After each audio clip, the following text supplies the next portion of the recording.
Good morning good morning दोस्तों, कैसे हैं आप सभी लोग। मैं उम्मीद करती हूँ, क्या उम्मीद करती हूँ कि आप लोग बेहतरीन तरीके से अपनी पढ़ाई कर रहे होंगे, है ना। जैसे मैं रोज बोलती हूँ कि भाई एक बार इस क्लास को रिवाइज कर लिया करो और अपने नोट्स बना लिया करो। इतना सा काम आप लोग डेली के डेली कर रहे होंगे। इसके अलावा जिन भी लोगों के एग्जाम्स चल रहे हैं एनटीपीसी के, या कोई भी आपका वनडे एग्जाम या जो भी एग्जाम आपका हो रहा है, जिसके लिए आप इस क्लास से जुड़े हुए हैं, आप लोगों को बहुत बहुत बधाइयां। एनटीपीसी वाले बच्चों, फोड़ के आना, है ना। करंट अफेयर्स का काफी वेटेज है एनटीपीसी में, है ना। लगभग 10 क्वेश्चन देखने को मिल रहे हैं, जो अभी 3 शिफ्ट हो चुकी है उनमें। चलो खैर, शुरू करते हैं आज की करंट अफेयर्स की क्लास को। पहला क्वेश्चन आप लोगों की स्क्रीन पर ये रहा। क्या पूछा गया कि who has been selected to be honoured with the 60th Jnanpith award recently. अभी हाल ही में जो 60वां ज्ञानपीठ अवार्ड दिया जाएगा, उसके लिए किसका चुनाव हो गया है, यानी कि किसको दिया जाएगा ये अवार्ड। पहली बात आप यहां पर ये जान लो कि ये जो ज्ञानपीठ अवार्ड है, ये लिटरेचर के फील्ड का हाईएस्ट अवार्ड है, यानी कि साहित्य के क्षेत्र का सर्वोच्च सम्मान है। दूसरी बात आप यहां पर ये जान लो कि ये स्टार्ट हुआ था 1961 में, और पहले व्यक्ति को ये 1965 में दिया गया था। वो कौन थे फर्स्ट पर्सन? वो फर्स्ट पर्सन थे जी शंकर कुरूप जी। कौन थे? जी शंकर कुरूप। ठीक है। पूछ ले अगर पहली महिला कौन है जिसको ज्ञानपीठ अवार्ड से सम्मानित किया गया, तो वो थी फर्स्ट फीमेल। अगर पूछ ले तो वो कौन थी? आशा पूर्णा। ऐसी बनेगा क्या भाई? पूर्णा, आशा पूर्णा देवी जी। ठीक है। बात करिए जी शंकर कुरूप जी, ये मलयाली भाषा, मलयालम से संबंधित थे, मलयाली भाषा से। और ये आशापूर्णा देवी जी बंगाली लैंग्वेज से संबंधित थी। अच्छा, अब आते हैं क्वेश्चन पर कि इस बार ये ज्ञानपीठ अवार्ड किसको मिलेगा। तो इस बार चयनित किया जा चुका है वेरा मुथु जी को। ये लिरिसिस्ट है, लिरिक्स लिखते हैं, पोएट है। इसके अलावा कहाँ से आते हैं? ये तमिलनाडु से। अब ये तमिलनाडु से आने वाले थर्ड पर्सन बन जाएंगे जिनको ज्ञानपीठ अवार्ड मिलेगा। तो आपके दिमाग में आएगा कि पहले 2 पर्सन कौन है। तो फर्स्ट है जिनको 1975 में ज्ञानपीठ अवार्ड से सम्मानित किया गया, इनका नाम क्या है? पीवी एकिलन, है ना। एकिलन के नाम से इनको जानते हैं, एकिलन, एकिलन के नाम से इनको जानते हैं। और 2002 में ये सम्मान मिला था जयकांथन जी को। ठीक है। अब तीसरे कौन आ जाएंगे तमिलनाडु से? तीसरे आ जाएंगे वेरामुथु जी। अच्छा, एक और बात लिख ही लो, जब इतना सब कुछ हमने पढ़ ही लिया है। ये जो वेरामुथु जी है, इनको 2003 में सम्मानित किया गया था पद्मश्री से, है ना। इनके बारे में ये भी बात लिख लो। और 2014 में इनको सम्मानित किया गया पद्म भूषण से। क्लियर इतनी बातें? बहुत सारी बातें मैंने एक ही क्वेश्चन के बारे में बता दी, सारी इंपॉर्टेंट है इसलिए बताई है ना। पहले ही लिखवा दिया कि भाई हाईएस्ट अवार्ड है ये साहित्य के फील्ड का, तो इतनी बातें इसके बारे में पता होनी ही चाहिए। चलो, डिजर्व करता है ये क्वेश्चन इतनी बातें पता होना। नेक्स्ट क्वेश्चन, अगला प्रश्न ये रहा आप लोगों के सामने कि रिसेंटली जोश एंटोनियो कास्ट वो sworn in as the president of which country. तो अभी हाल ही में ये जोश एंटोनियो कहाँ के राष्ट्रपति बन गए हैं? तो भाई ये वहीं के राष्ट्रपति बन गए हैं जहां की कैपिटल है सेंटियागो। कहाँ की राजधानी है सेंटियागो? चिली की। तो ये चिली के राष्ट्रपति बन गए हैं, नाम इनका याद रखना। Recently who has become the 94th chess grand master of India. Bharat के 94वें चेस ग्रैंड मास्टर कौन बने हैं? इससे भी जरूरी बात, ये जो बने हैं ये नॉर्थ ईस्ट से आने वाले पहले ग्रैंड मास्टर है। फर्स्ट है ये नॉर्थ ईस्ट से आने वाले, फर्स्ट नॉर्थ ईस्ट से आने वाले ये ग्रैंड मास्टर है। नाम क्या है इनका? मयंक चक्रवर्ती। है कहां से? ये असम से है। ठीक है। कहां से है ये? आसाम से है। अब ये ग्रैंड मास्टर क्या होता है आप लोगों को पता ही होगा कि फिडे, फिडे जो कि इंटरनेशनल चेस ऑर्गेनाइजेशन है, उसके द्वारा ये टाइटल दिया जाता है चेस यानी कि शतरंज के खिलाड़ियों को। फिडे की अगर बात हो तो 20 जुलाई को फिडे की स्थापना हुई 1924 में। इसके हेडक्वार्टर्स कहाँ है? इसके हेडक्वार्टर्स है ल्यूसाने, स्विट्जरलैंड में। ल्यूसाने स्विट्जरलैंड में, है ना। इसके जो अध्यक्ष है या प्रेसिडेंट है, प्रेसिडेंट कौन है इसके, पी लिख रही हूं मैं, प्रेसिडेंट है इसके आर्केडी डोवोरकोविच, ठीक है। उससे भी ज्यादा इंपॉर्टेंट, फिडे के वाइस प्रेसिडेंट कौन है, तो फिडे के वीपी लिख रही हूं मैं, फिडे के वाइस प्रेसिडेंट है विश्वनाथन आनंद जी, विश्वनाथन आनंद जी। और आपको इतनी बात पता होगी कि ये जो विश्वनाथन आनंद जी है, ये भारत के फर्स्ट ग्रैंड मास्टर है, ये भारत के फर्स्ट ग्रैंड मास्टर है।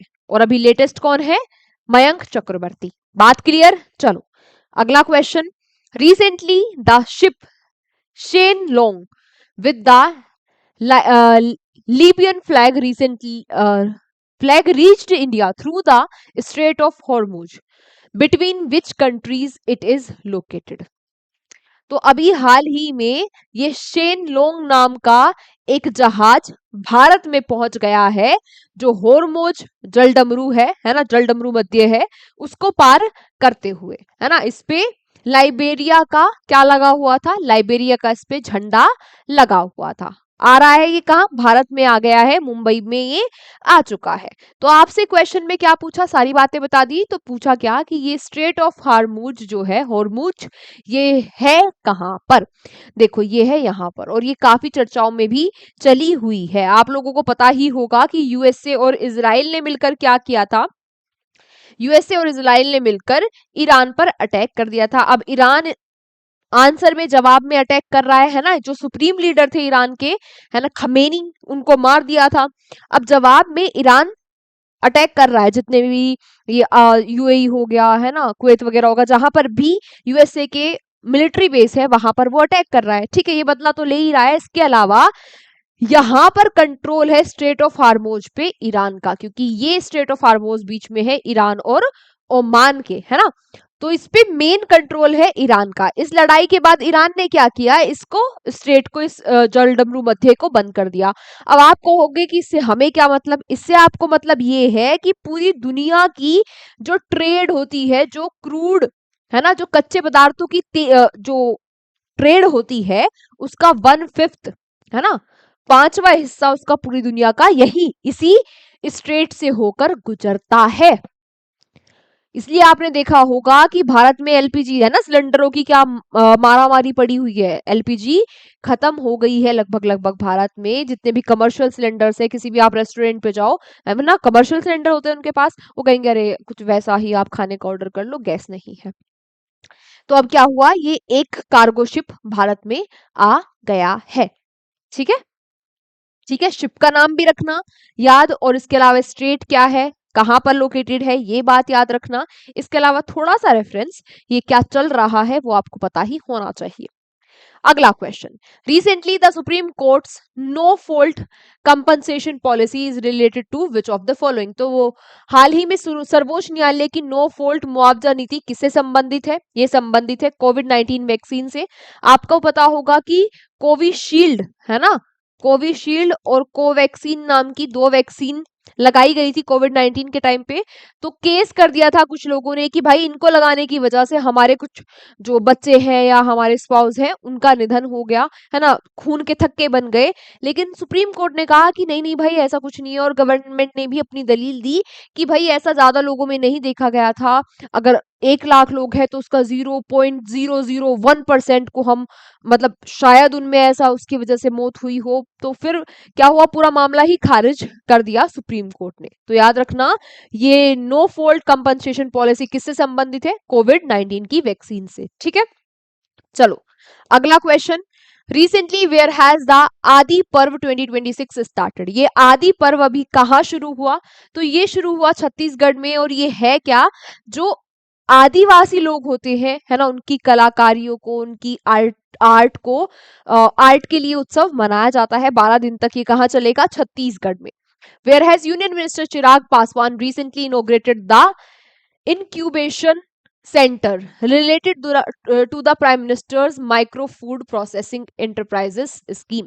हाल ही में प्रधानमंत्री सूक्ष्म खाद्य प्रसंस्करण उद्यम योजना संबंधी इंक्यूबेशन सेंटर का उद्घाटन केंद्रीय मंत्री चिराग पासवान ने कहां पर किया? तो ये उद्घाटन किया असम में। इसमें होगा क्या?